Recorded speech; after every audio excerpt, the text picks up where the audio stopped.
Welcome to the first edition live of the Faithful Technologist. This is a newsletter and news show shot live that covers all the latest in tech, all the faith nuggets you need to go into your next week. And I'm Bob, and I'm an IT pro. I teach IT and cybersecurity. I create content online. I am a believer. I love to help other people. And I am looking forward to this. This is going to be an interesting episode here that we're working on. There's been so much going on in AI right now and in IT. The changes are so hard to keep up with. I've asked some of my people that come to the stream and the part of the community, should I do this once a week? And some person was like, absolutely not. That is not doable. There's so many changes happening. So let's dive right into it this week. I'm telling you, AI is having its .com era moment. So it's wild to see what's going on here. I mean, in this edition, I want to share some significant announcements and breakthroughs in tech that you may have missed in your busy schedule. There's a lot to share in this, so let's just dive right into it. First of all, Apple announces Apple Intelligence at WWDC 2024. So they did it. They tried to take the word AI. I mean, I've never seen that. That was bold, but if anybody could pull that off, I think it might be Apple here. So a few of the things that they announce, I'll list them off here, is, they hold this developers conference every year. It's called WWDC, which WWDC is short for the Worldwide Developers Conference. Leading up to this year's conference, there was a lot of rumors swirling around about Apple finally jumping into generative AI. When I say generative AI, just think, your chat GPTs, you prompt an AI and it generates something for you. So people have been speculating on that. Those were just rumors, but sure enough, midway through the WWDC presentation, you see them introduce this whole suite of AI tools, really called Apple Intelligence. And there was so much in that there was a few things that I took away that I think are really important and could be key for people to get, especially in tech. But even if you're not in tech, I think you could benefit from knowing this stuff. One of the things that they talked about was image generation with a tool called Image Playground. An Image Playground will essentially let you generate art and different images and edit them, tweak them, and like put them into your preferences. So these are things that you can generate, and part of that is like this new tool called Genmoji, which is emoji generation.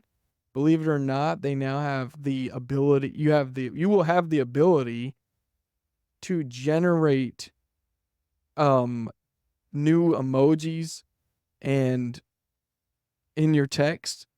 Wild to see that. I want to create a dinosaur that's surfing, like that's the one they show on their website, or a cat that's hacking, right? You could create an emoji for that. So, if there's an expression that you want to express to somebody, that will be that'll be a possibility for you if the emoji isn't already there default in the system.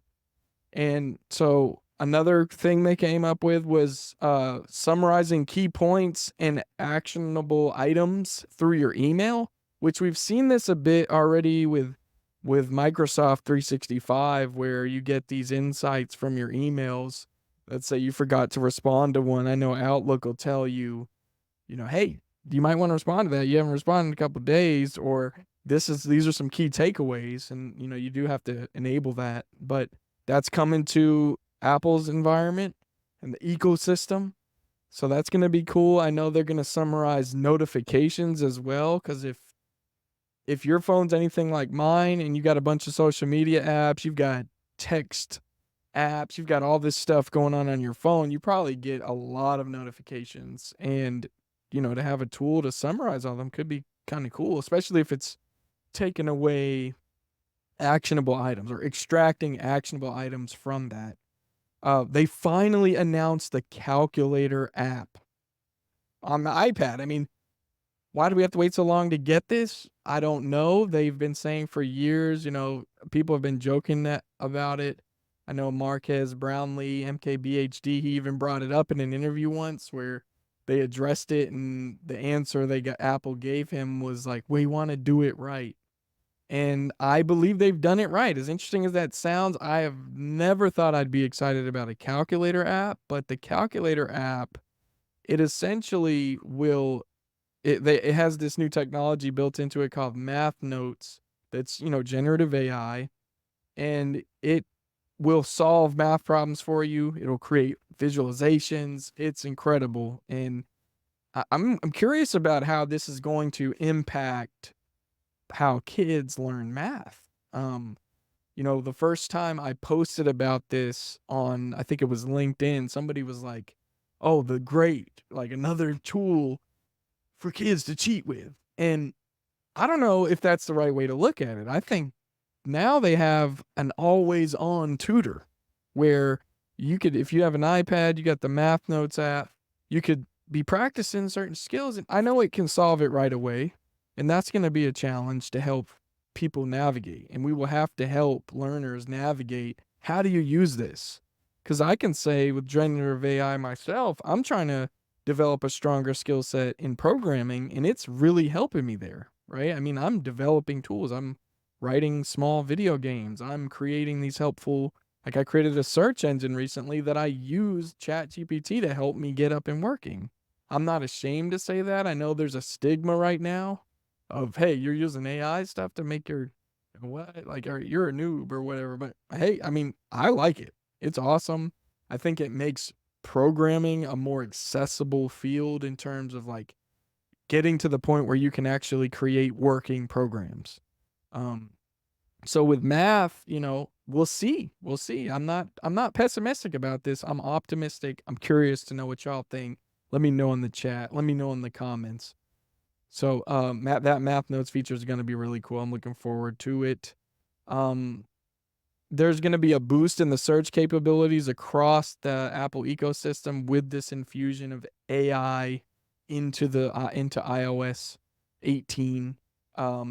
They talked about this idea of creating memory movies. So if you have an iPhone, I don't know if you've ever seen where sometimes it puts together this movie collage of all your pictures and videos over time and puts some music in there. I guess it's going to give that a boost, and it's going to piece things together in a really interesting way that connects with like some of your favorite music. That's kind of a cool idea. Apple Intelligence will have ChatGPT integration. So for some things that Apple Intelligence cannot do that Apple's created, ChatGPT, it will actually offload that to ChatGPT. And this is an interesting thing because I wasn't expecting them to integrate ChatGPT to that degree. So there will be things where you can ask ChatGPT through iOS, through a UI element that Apple made, but is actually sending, that request to OpenAI. So that's going to be really interesting. I never thought I would see that kind of dependence from Apple, but it's not I mean, hey, we're in this age. We know OpenAI has had some breakthrough technologies. The last thing really on Apple Intelligence in the WWDC stuff is during their State of the Union, which is more technical side after WWDC. You can watch all this to if you read the written newsletter of this episode, you can see all these links and follow them. But Xcode, which is Apple's integrative developer environment, is getting a generative AI infusion. So there's going to be a code assistant in there, as you can imagine, with like GitHub Copilot and Claude and these other tools that people will integrate into their IDE to help them with coding directly in their IDE. That will be really cool to see. So they did talk about that as well. I mentioned in the show notes here in the newsletter that there's a Marquez Brownlee 18-minute long recap on Apple Intelligence that I think is really great. You should go check that out. And then the full live stream recording by Apple. And Apple has a State of the Union recap that's really great too, to see all the features, because there's certainly something I missed in that. Those are just my key takeaways from my context. Okay, on to the next thing. We know OpenAI appoints a former NSA chief to the board of OpenAI. This is Paul Nakasone, and he was the former chief of the NSA, which is interesting. I have mixed thoughts on this. I'm not totally against this. Knowing how cybersecurity is, truthfully, it's very military focused. I mean, a lot of the top people in cybersecurity, when you come across them, the ones that own the businesses, the ones that are, really doing this at a leadership level, I'm telling you, a lot of them came out of the military. Look at the origins of the whole idea of cybersecurity as a field really did come out of the military. Red teaming came out of the military. And, that I don't think this is all bad. However, as I'm on social media, I've got to look at both sides, especially if I'm going to give y'all good information. I was on X looking at this, and there's a tweet, the announcement tweet by OpenAI on this. You should check that out. That's also in the show notes.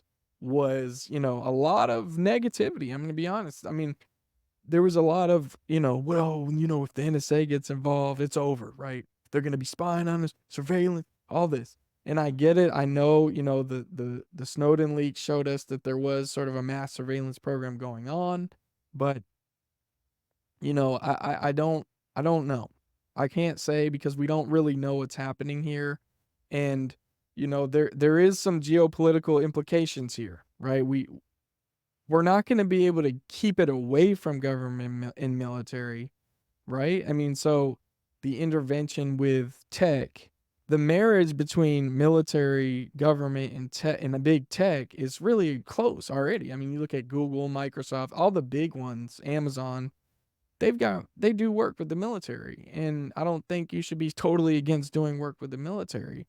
What are we going to be like? No, all of our AI companies don't need to be working with our military in the U.S. Let's just let the other ones, the other countries, do it. Then, they surpass us. I don't know. What I'm saying here is that this might not be all bad. This might be a good thing. Cybersecurity is heavily military influence in the first place. So I think this could be a good thing. And, but you get a lot of that, we're getting a lot of discourse around this. And I'm curious to hear about y'all. I'm open-minded. I'm all about some free speech. So if you've got some stark contrasting opinions with me, please put it in the comments. We'll talk about it and kind of work through it and learn from each other, right? I'm open to my mind being changed, but right now I don't see this as the end of the world type of situation, as a lot of the discourse around this is focused on. So, as these models become more influential, we will need to consider the geopolitical ramifications and the threats to national security. This kind of technology, paired with weapon systems falling into the wrong hands, could be bad, right? Now, that's what I think about. When I'm not a doom and gloom AI person, I'm not pessimistic about AI, but I am a little concerned when it comes to the military weaponized application of it, right? So weapon systems being used, swarms of drones that can, that are completely autonomous, and it's just a prompt and they go do it, right? Can you imagine the wrong person having access to doing that, controlling fleets of systems, fleets of weapons? There's some concern there. Now, the person in charge of that, or the people in charge of that, that's where I worry, right? That's where the horrible sci-fi scenario where things could go wrong. I think that if anything's going to be that, it could be in the weapons area, but I don't know about what we're doing with, prompting chatbots. Like, I don't know if it's such a huge risk. There's no Terminator situation right now, right? So, but I acknowledge that. I do. I acknowledge that the weapon systems part of this could get scary. Regardless, I believe that government regimes are in a race for AI supremacy. We see the power of these tools. Many of you are using them every single day to enhance your workflow, to create new things, to experiment, have fun, and just it's the next thing. We clearly know this is not just this a trend that will pass us by in the wind. This is one of those technological changes that is here to stay. It's part of what we're doing now. It's, it's dethroned Google in many ways. I mean, I still use Google search, but I am often finding myself going to a chatbot more and more these days first before Google. And I can't say that has been the case in the last 10 years. Honestly, Google has been my thing. When I need to look something up, I'm on Google, I'm on YouTube. Now it's changing. It's that second. So there's definitely a change. I wonder about y'all. How are you using AI in your everyday? Let me know in the comments below or in the chat. How are you helping your organizations adapt? Your students, if you're an educator, because this is here to stay. So I provided some links to the debate on X if you want to take a look at somebody's a bunch of different opinions on the matter. I do like X because, to be honest with you, X is cool because it's, and social media I think is cool in that it's news and announcements and topics that you can have a rebuttal to.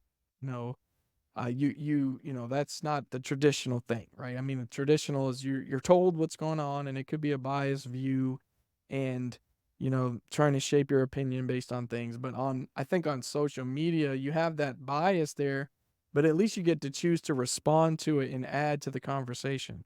So that's one thing I really like about X these days. There's discourse, but it's a lot of it, at least in my timeline, is thought provoking.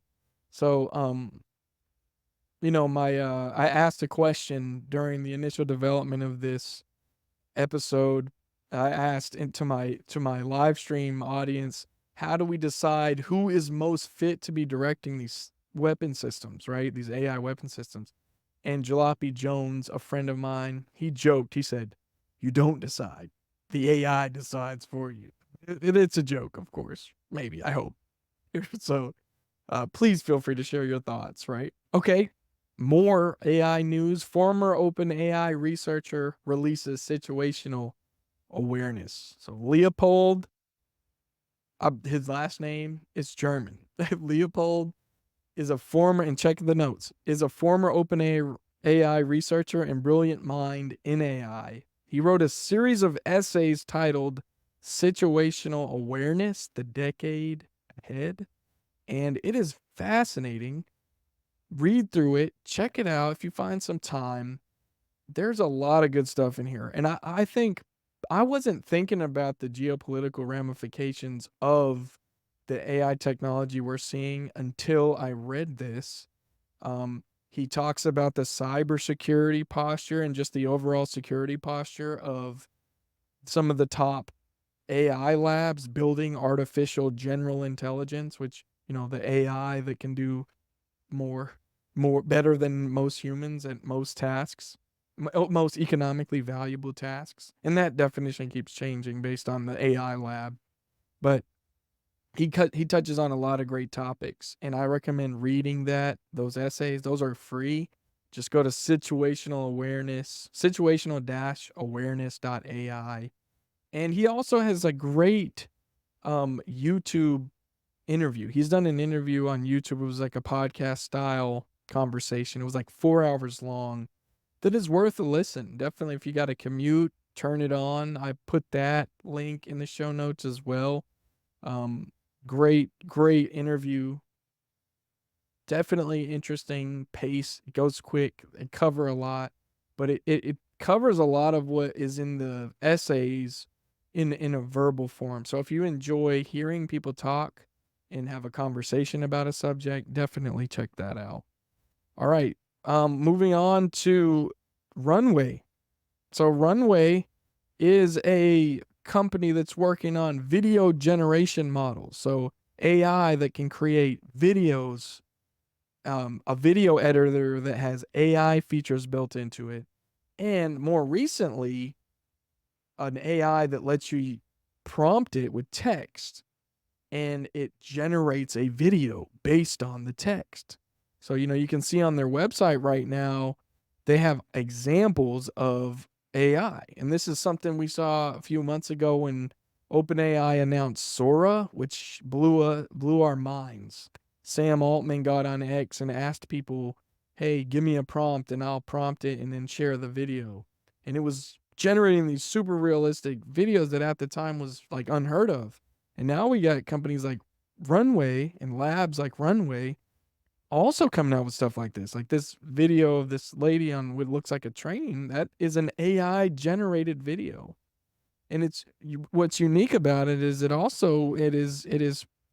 understands physics. So the movement is a little bit more natural than we're used to in video generation models. So there's something amazing about this. I've been a little bit impatient about this because I want to play with it. This is so cool. I want to tell it to create really cool stuff, and we can't access it yet because it's not public. Now, that's one thing. I don't want to go on too big of a rant here, but I will say it's a little bit annoying when there's all these organizations announcing these really cool technologies, showing it off, but then you go to the site and it's either not anything what they said or it's not even available to you. And so I get it. I do get why you wouldn't want this to just go willy-nilly public release without any safeguards.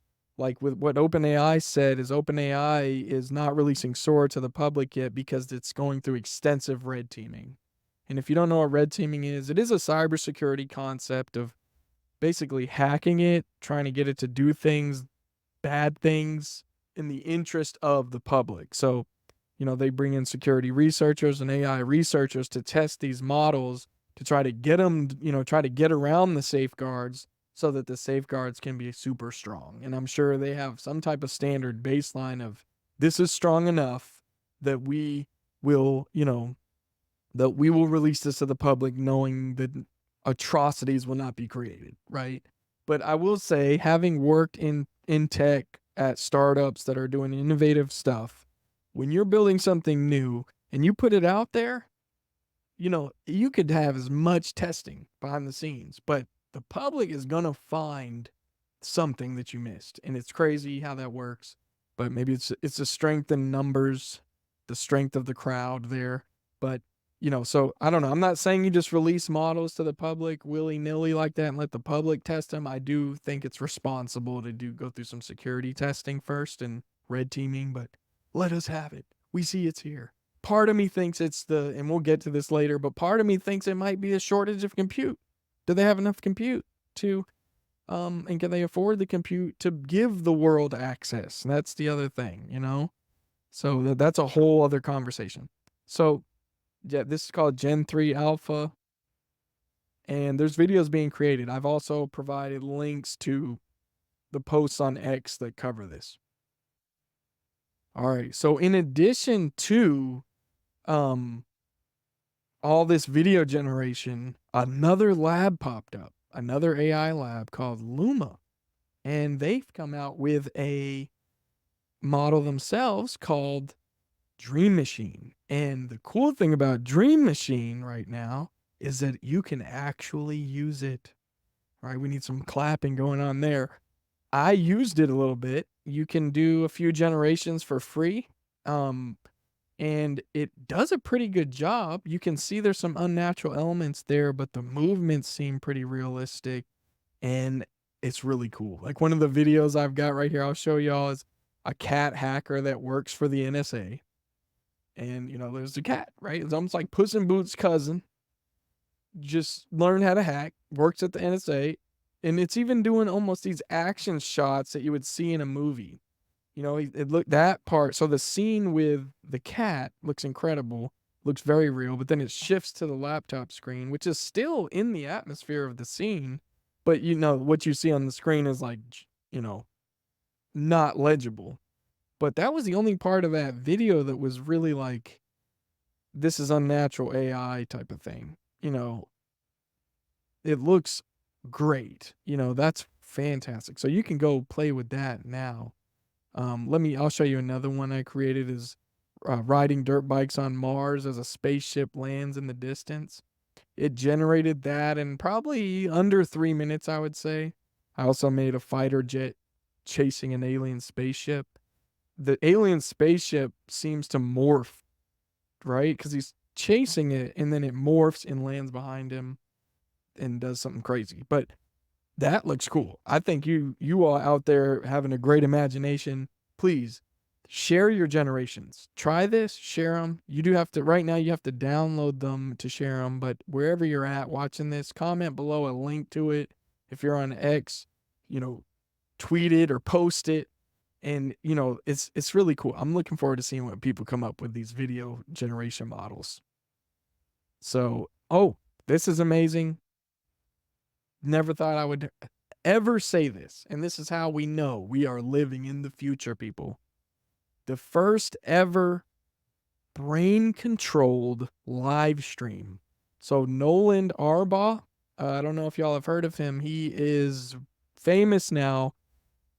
He's known as being the first ever patient for Neuralink, which Neuralink is another Elon Musk founded company working on brain-computer interfaces, which is essentially the goal is to reduce the bandwidth between input, the brain, and then inputting what we have in our brain to the computer.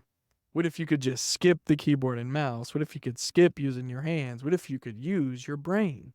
Well, they've got it working, at least an early version of it. And Nolan went on, and it looks like in this stream, I recommend you check it out. I got the show notes. I got the documentation and the link to this stream. He went live on X, and he was in Streamlabs, and I think he was actually multi-streaming. And he can't use his arms and legs, and he's controlling his computer with his brain. He's doing quite a complex task of live streaming. You have to manage a lot when you're live streaming from a computer standpoint, but also just being aware of what's going on.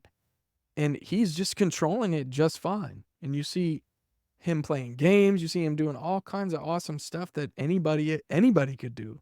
And I'm going to be honest, I'm super encouraged by that. Seeing him on social media, even when he makes his YouTube posts and all of that, anytime I see him, that inspires me. This is what technology is supposed to be doing. It's supposed to be giving people abilities, or restoring abilities, enhancing their life. And I am not saying this is supposed to be the religion, right? Like, I don't think computer technology or AI is supposed to be our religion. It's supposed to be an enhancement to life, a tool, right? The wheel gave us the ability to travel faster, to do so much more. This is another breakthrough technology. We are living in a renaissance for computer technology right now. And I think you should check it out. I hope you are encouraged by Nolan and what he's doing, because that's some incredible stuff. And some of it's got me thinking, could we all be at a disadvantage as AI technologies mature?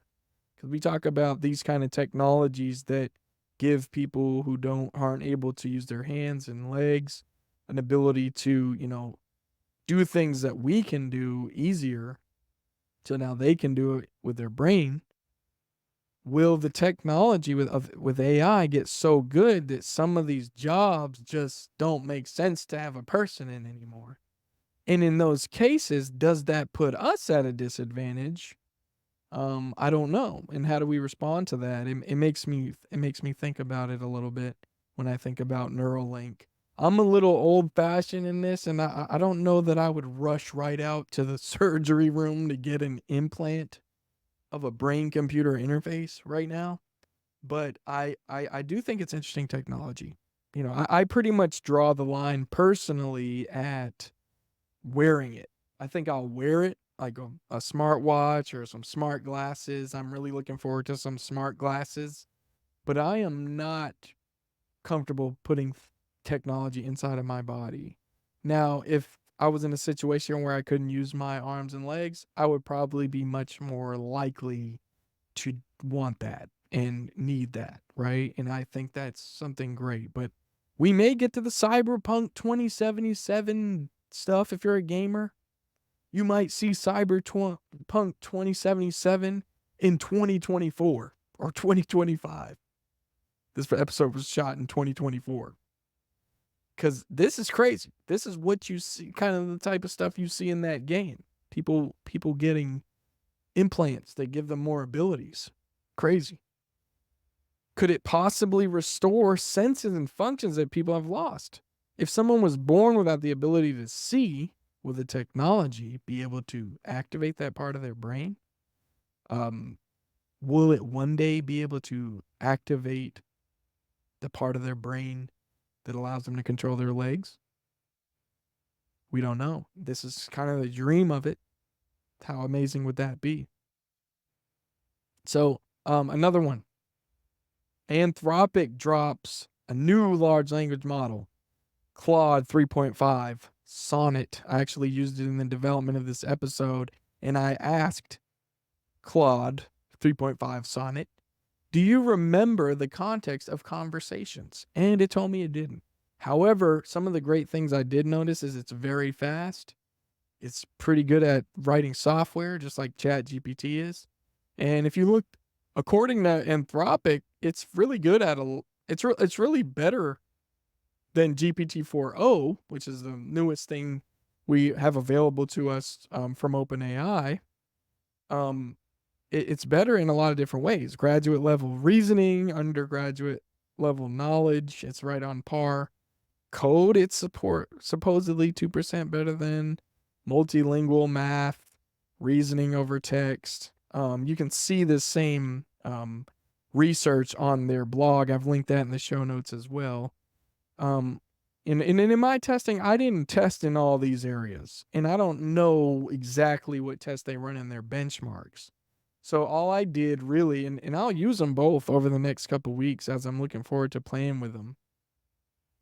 ChatGPT to me, I would still lean on more so, not just because I'm more familiar with it and working with it, but because of the memory feature. So ChatGPT can remember things, and it remembers the context of all of our conversations. So I could start a brand new conversation with ChatGPT and say, hey, do you remember what we were working on related to this one thing? Like, for example, I'm working on an app with a buddy of mine, and it'll bring that back up. It's an iOS app. It'll say, yeah, I remember when you were working on that app. Where should we continue? And that's really cool. I mean, that is kind of what you want, right? It's like an assistant, it's a second brain per se, and that's just super cool. So, like I said, I've been experimenting with it a little bit, and I think it's really awesome. Claude is, I didn't try Claude 3 Opus, but Sonnet's their newest one. They just pretty much announced it. And I recommend you try it out. They have a free trial. You can go in and you can create an account and you can try it without spending any money. Same thing with Chat GPT. If you haven't tried Chat GPT out yet, what are you waiting for? Okay. I mean, you don't have to be technical. Do you know how to type? Do you know how to talk? Because if you get the app for Chat GPT, they just download it from the App Store. You can literally talk to it and it will talk back to you. It has a conversational interface, and just be blown away by it. Try the different things, just things within the context of your daily life. Be like, I wonder if AI can do that. Like, I'll give one example. I was playing a video game, Lego Star Wars, with my son, and I came across this chest that I didn't know how to open. You needed a special kind of character class to open it. And I took a picture of the chest on the TV screen, right? I take my phone out, took a picture of it. And I said, I'm playing Lego Star Wars. How do I open up this chest? I was just like, okay, maybe it can help me with games. And guess what it did? It told me exactly what I needed to do. and it used all the lingo and everything. And I was in such disbelief about that I went and Googled it too, and it was right, and so I did it, and it worked. And it's crazy to see that because I'm still of the mind that I need the search engine. I need the search engine, but I've started to get I've started to get to the point where, like I mentioned earlier, I'm using Chat GPT first before Google search. And if it's something seems kind of off or weird that's not helping, then I go to Google search. But more and more, I'm finding it to be accurate and very helpful, and I prefer the conversational interface. So that's been an incredible breakthrough there for me and for the technology. So go check both of them out, try them out. It can't hurt. It can't hurt. So Ilya Sutskever, he is the co-founder of OpenAI and a former chief scientist. He started his own AI company called Safe Superintelligence Incorporated. Safe. They made sure that was in the name. We know Ilya potentially had beef with Sam or something going on there where he did not agree with the decisions being made. So at some point, Sam got fired. I don't know if y'all remember that. Sam Altman, the CEO of OpenAI, he got fired. And then some strings were pulled. A few days later, he was reinstated as the CEO. They fired the whole board. And we had this falling out where some key people at OpenAI left. And a lot of these people are going off and seemingly creating their own companies, like we see with Ilya. Ilya was the former chief scientist of OpenAI. I mean, of course, you can't be a former co-founder, right? You're the co-founder always, but you always be remembered as the co-founder. But he's no longer serving in the role of chief scientist at OpenAI. So his work, he's world renowned as an AI researcher and scientist in this space. And so seeing a heavy hitter like him go and start their own business, I mean, there's got to be something cool they're working on. There's the ongoing joke of, what did Ilya see? So maybe one day soon we will indeed see what Ilya saw. And hey, people out there, filmmakers, TV show makers, I'm going to need a biopic about the whole saga of the drama at OpenAI. I think that would make a great TV show, biopic type style movie even. And, so I hope that comes out because I'm curious. I'm very curious to see what would be the entertaining take on that. And, I don't know. I like that stuff. Like the movie The Social Network that was supposedly about the founding of Facebook. I really enjoyed that. It sort of gets you thinking. And I know it's not always those movies are not always factual. So you want to definitely look into it, but it does sort of loosely follow the history of it and dramatize it, make it a lot of fun.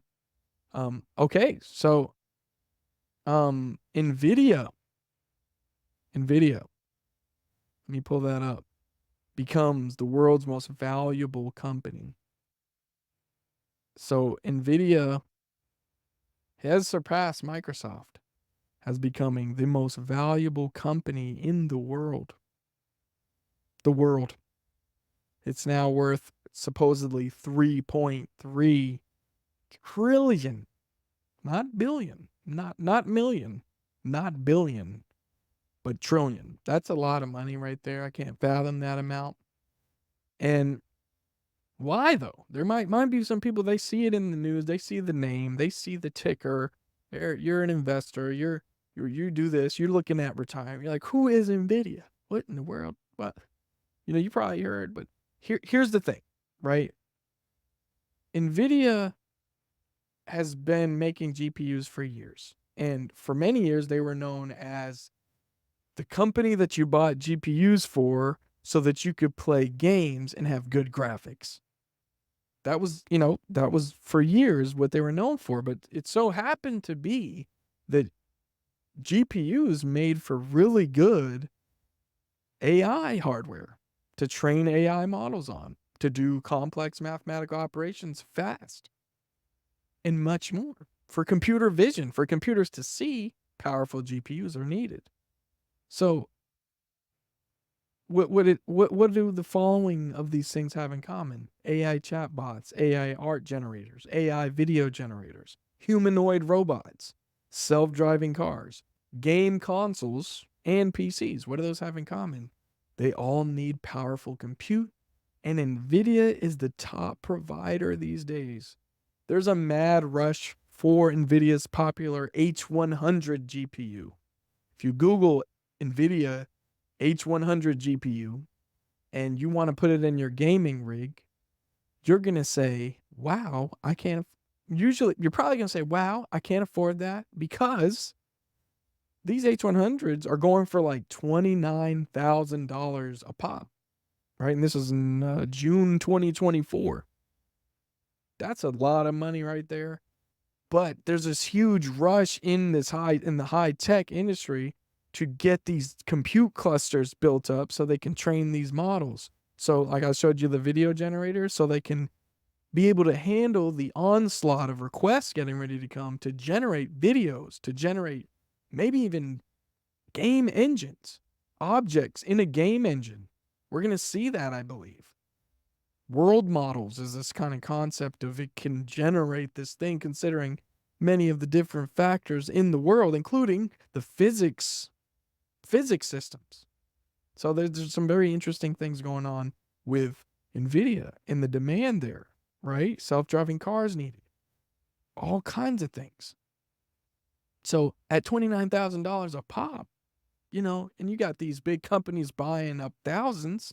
Like in this case, Elon Musk, we know is ordering some for Tesla's Dojo supercomputer and the work that XAI is doing. And I'll show you. They bought 10,000 NVIDIA H100s. So this GPU cluster they're going to be working with to help with the Tesla self-driving cars. And I'm sure a lot more than we can even think of right now, because these folks are on boots on the ground. They're building the products and building these product maps that we don't get to see. We only really get to see what gets announced to the public. But a lot of times, as I've told you, I've worked in startups before, and high-tech startups typically have a product roadmap where some of these products are being worked on for years prior to their release or even their announcement. So I'm excited in this AI age to see what other technologies are we seeing here, because I don't think the large language models have hit a cap. I don't think they have, because we keep seeing new features come out. I know that a lot of doubt comes up, like, oh, we've hit our limit with this. And like, I'm not truly qualified to tell you from a computer scientist perspective, we have not hit our limit. But just based on what I'm seeing in the how I perceive the progress right now is been substantial. But I could be just, sort of a victim of that product roadmap and the perception of how fast things are moving, because what we get is often, a little behind what's really like the cutting edge, right? We're seeing the productization of this technologies. We're not normally, as the consumers of it, seeing the cutting edge. We like to think we are. Even in IT, if you're an IT administrator, you may be you may think you're on the cutting edge, but we're closer than the average person, but we're still not quite where the people who are building it are, So it's interesting to see. I'd like to believe that we are still going to see the breakthroughs, because in this past year, we've seen nothing but what seems to be rapid development. So NVIDIA's hardware platforms are shaping out to be the infrastructure for AI, and it's showing on the market. It's showing in their valuation. So that was the last of my tech stuff. What I want to talk about now, as I always do in the Faithful Technologist, is I'll leave you with some scripture. Truly helping people is a deep subject. Are you really helping people? And I want to read a scripture to you. And when I say this, please know, I'm not trying to get preachy. I'm talking to myself just as much as I'm talking to people out there. In James 2:14 through 26, And I'm gonna read some of the scriptures. What is it? What is the benefit, my fellow believers, if someone claims to have faith but has no good works as evidence? Can that kind of faith save him? No. A mere claim of faith is not sufficient. Genuine faith produces good works. If a brother or sister is without adequate clothing and lacks enough food for each day, and one of you says to them, "Go in peace, my blessing. Keep warm and feed yourselves," but he does not give them the necessities of the body, what good does that do? So too, faith, if it does not have works to back it up, is by itself dead, inoperative, and ineffective. So I'm going to leave you with 14 through 17, and I will share a bit of my perspective.